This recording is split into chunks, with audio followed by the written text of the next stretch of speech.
مسلمانوں کے دو جماعتوں کے درمیان ایک مسئلے پر بحث مباحثہ صدیوں سے چلا آ رہا ہے اور دونوں ایک دوسرے پر بدعتی گستاخ ہونے کی فتویٰ جاری کر کے ان کے جہنمی ہونے کے سرٹیفکیٹ بانٹے جاتے ہیں، اور مسلمانوں کی یہی کمزوری اور ناکامی اور ان کا جو غلبہ اور طاقت، جو قوت تھی، جو نیز تو نابود ہوئی، اس کی وجہ یہی ہے کہ یہ لوگ لا یعنی بے مقصد چیزوں پر بحث کر کے ایک دوسرے پر کفر کے کوڑے لگائے اپنا وقت ضائع کر دیتے ہیں۔ جو میں نے ابھی ذکر کیا کہ دو گروہ کے درمیان بحث چلتا رہتا ہے، تو وہ ہے اذان سے پہلے صلاۃ پڑھنا۔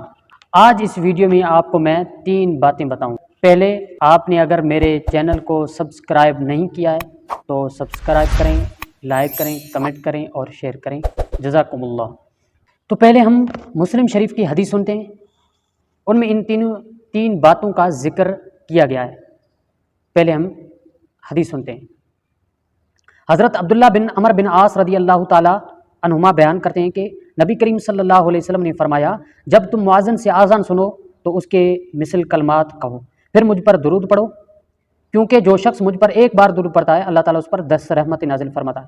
پھر میرے لیے جنت میں وسیلے کی دعا مانگو، کیونکہ وہ جنت کا ایک ایسا مقام ہے جو اللہ تعالیٰ کے بندوں میں سے صرف ایک بندے کو ملے گا، اور میں امید کرتا ہوں وہ بندہ میں ہی ہوں، اور جو شخص میرے لیے اس مقام کی دعا مانگے گا اس کے حق میں میری شفاعت واجب ہو جائے گی۔ آپ کو میں نے کہا تھا کہ میں 3 باتوں کا ذکر کروں گا، تو ان میں سے پہلی بات یہ ہے کہ اذان سے پہلے صلاۃ کا حکم قرآن اور حدیث سے ہے یا نہیں۔ دوسری بات یہ ہے کہ جس چیز کا ہمیں حکم دیا گیا ہے وہ ہم نہیں کر رہے۔ تیسری بات یہ ہے کہ اذان دینے کا افضل اور بہتر طریقہ کیا ہے۔ یاد رکھنا، قرآن اور کسی احادیث میں اذان سے پہلے صلاۃ کا ہمیں حکم نہیں دیا گیا ہے۔ دوسری بات یہ ہے کہ جس چیز کا رسول اللہ صلی اللہ علیہ وسلم نے ہمیں حکم دیا ہے وہ ہم نہیں کر رہے۔ آپ نے ابھی مسلم شریف کی حدیث سنی، اس میں رسول اللہ صلی اللہ علیہ وسلم نے فرمایا اذان کے بعد مجھ پر درود پڑھیں اور میرے لیے دعا کریں، شفاعت کی، اور حضور نے فرمایا جس نے میری شفاعت کی دعا کی اس پر جنت واجب ہو چکی ہوگی۔